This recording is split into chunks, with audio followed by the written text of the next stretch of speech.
guys, balik lagi sama Abang Frank. Gimana kabar teman-teman semuanya? Baik-baik aja ya kan? Nah, di video kali ini kita bakalan ngelanjutin lagi pembahasan alur cerita Donghua Calling Dragon episode 13 ya guys ya. Seperti biasa buat teman-teman yang baru gabung, Abang Frank saranin nonton dulu pembahasan episode-episode sebelumnya. Untuk linknya udah ada di kolom deskripsi.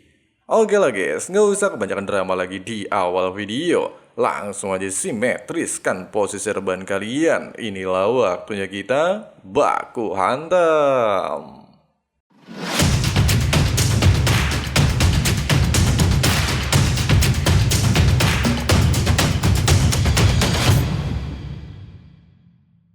Di tengah-tengah acara Magnolia Day yang diadakan oleh kuil suci, bahkan dikawal oleh ratusan prajurit di atas tingkat 5, seluruh masyarakat terlihat sangat antusias menghadiri acara tersebut, dan hanya Lin Lei saja yang merasa kebingungan.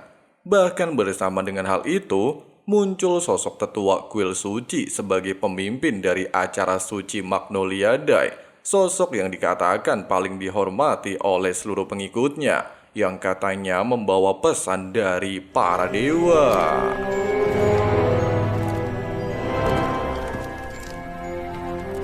Di saat sosok tersebut mengeluarkan sebuah kekuatan aneh ke setiap sudut, seluruh orang yang hadir seolah-olah tenggelam dalam suasana penuh hikmat. Bahkan sosok tersebut menegaskan mereka semua adalah anak-anak dari para dewa dan sedang diperhatikan oleh dewa, serta meminta seluruh pengikutnya untuk selalu meminta berkah dari sang dewa. 在注视着我们都是神明的孩子。 Di tengah-tengah situasi tersebut, Dylan justru menyadarkan Lin Lei dari pengaruh sosok tetua kuil suci, di mana menurutnya seluruh orang di tempat ini telah terkena sihir tipe mental, sehingga membuat semua orang seolah-olah mengalami perasaan santai dan tunduk atas semua perkataan sosok tersebut. Bahkan tidaklah bisa mempertahankan kendali atas kehendak mereka sendiri. Ya, bisa dibilang seperti sebuah hipnotis. Tidak hanya itu, setelah acara selesai, seluruh orang tanpa sadar apa yang baru saja terjadi, justru hanya merasakan diri mereka dipenuhi dengan ketenangan. Hal yang sama juga dirasakan oleh Alice. Namun bagi Lin Lei, kejadian sebelumnya justru menjadi beban di hatinya. Pasalnya dia merasa sejenak telah kehilangan kendali atas hidupnya. Di saat Alice menegaskan, hal itu terjadi karena dewa sedang menurunkan anugerah dan mengampuni dosa, Lin Lei justru membantahnya. Hal tersebut hanyalah semacam tipuan dari sihir tipe mental, sehingga membuat orang merasa lega atas kejadian palsu. Bahkan segala sesuatu yang mereka miliki berasal dari kerja keras dan bukan semata-mata pemberian dewa. Dengan kata lain, semua kejadian hanyalah trik kuil suci untuk mengendalikan para pengikutnya. Mendengarkan hal itu dan merasa keyakinan Lin Lei berbeda dengannya, seketika membuat Alice merasa tersinggung, serta memutuskan meninggalkan tempat ini. 你别送我。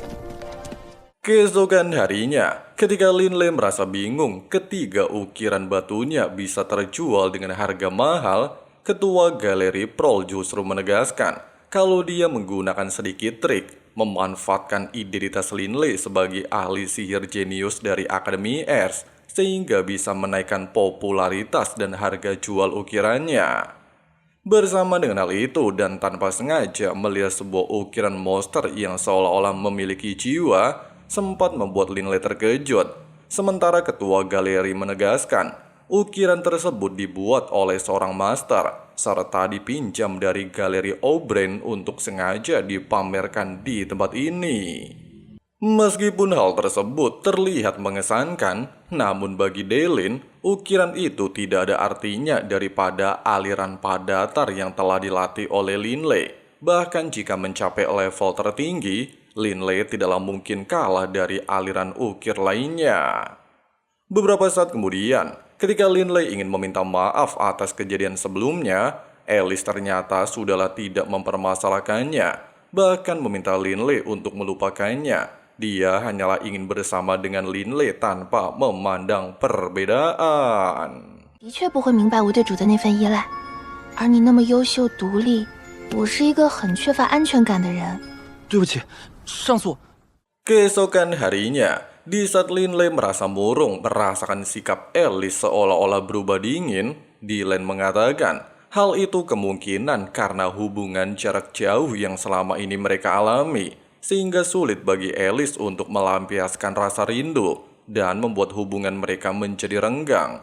Dengan alasan tersebut, Dylan mengusulkan kepada Linley untuk membeli sebuah kristal memori yang dibuat oleh seorang penyihir atribut air tingkat 8. Meski Linley mengetahui di dalam kristal terdapat teknik elemen air bayangan terapung, namun dia juga merasa heran apa hubungannya dengan cara memperbaiki masalah hubungannya jarak jauhnya dengan Alice. Dylan menegaskan, kristal memori dapat digunakan untuk menyimpan kenangan seseorang dengan pasangan mereka, sehingga jika saling merindukan, mereka cukup melihat kenangan dari dalam kristal memori. Meskipun harga kristal sangat mahal sekitar 800 koin emas, namun Linley tetap membelinya dengan harapan jika nantinya saling merindukan, mereka berdua bisa mengenang kisah melalui kristal tersebut. 真是大出血呀！以后我们彼此想念的时候， Tepat ketika Linley ingin memberikan kristal tersebut kepada Alice, ketiga sahabatnya tiba-tiba saja menghampirinya, serta memberikan kabar kurang mengenakan, di mana mereka melihat Alice berjalan sambil bergandengan tangan dengan pria lain. Mendengarkan hal tersebut, Linley jelas merasa cemburu dan ingin memastikan kebenaran dari informasi ketiga sahabatnya.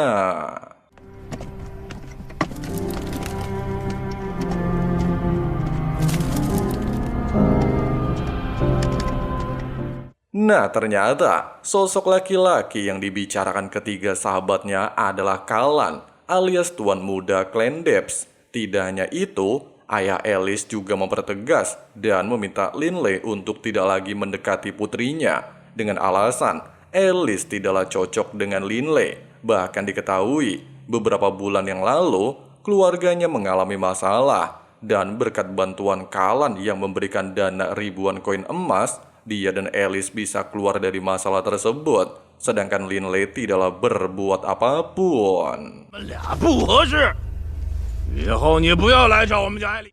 Callan menegaskan, dia dan Alice tumbuh dewasa bersama dan saling mengenal, sedangkan Linley hanyalah orang asing dan misterius.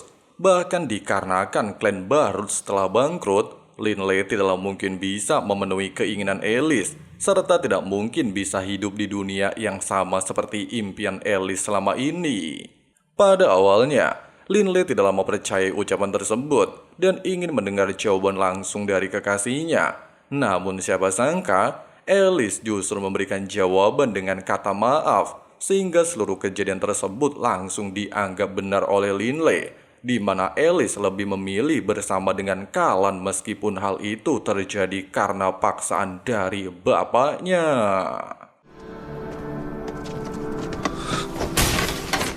Melihat Linley sangat murung pasca mengetahui kejadian yang sebenarnya, Yale lantas meminta kedua sahabatnya untuk mengawasi Linley, sedangkan dirinya ada urusan yang harus diselesaikan.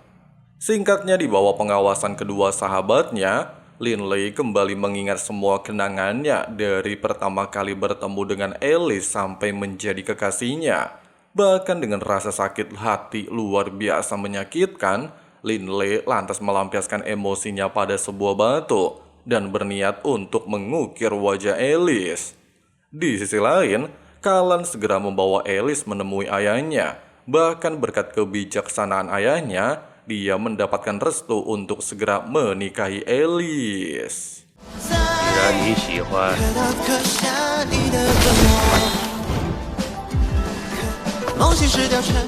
Di saat Linley masih melampiaskan emosinya selama beberapa hari melakukan ukiran, Yale yang diketahui merupakan tuan muda Asosiasi Dagang Daushon lantas menghentikan kerjasama dengan Clan Depths atas hukuman telah menyakiti sahabatnya. bahkan melarang setiap anggota untuk membantu klan Depths.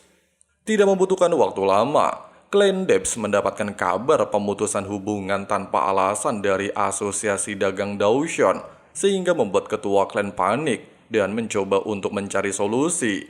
Sementara Lin Lei masih melakukan pengukiran tanpa kenal lelah selama beberapa hari berikutnya.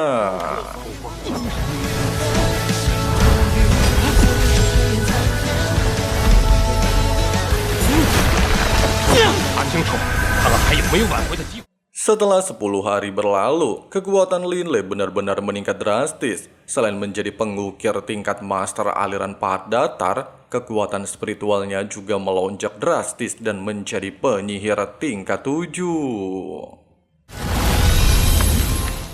Melihat ukiran yang begitu indah, bukan hanya mengejutkan ketiga sahabatnya, bahkan Delin juga terpukau. Selain itu juga, Lin Lei kini benar-benar menjadi seorang penyihir tingkat 7 dan seorang master aliran pahat datar. Sementara Lin Lei memberi nama ukirannya dengan sebutan terbangun dari mimpi. 梦醒。 Nah guys, seperti itulah pembahasan alur cerita Donghua Calling Dragon episode 13 nya guys ya. Untuk kelanjutan alur ceritanya kita bahas lagi di hari Rabu malam Kamis minggu depan, atau di hari Kamis pagi ya guys ya. Jadi jangan lupa subrek dan nyalain notifikasinya supaya teman-teman gak ketinggalan updatean videonya. Makasih banyak banget buat teman-teman yang udah nonton sampai habis. Di sini Abang Frank pamit undur diri dulu. See you and bye. Bye. Are you willing to go bleed? I swear to God they all let me down. I always fought just to wear the crown. I'm off at these fucking clowns who were all taught they deserve an ounce. It's only worth it if you work for it. It's only worth it if you work for it. I won't stop till they hear me now. I won't stop till I wear the crown. I swear to God they all let me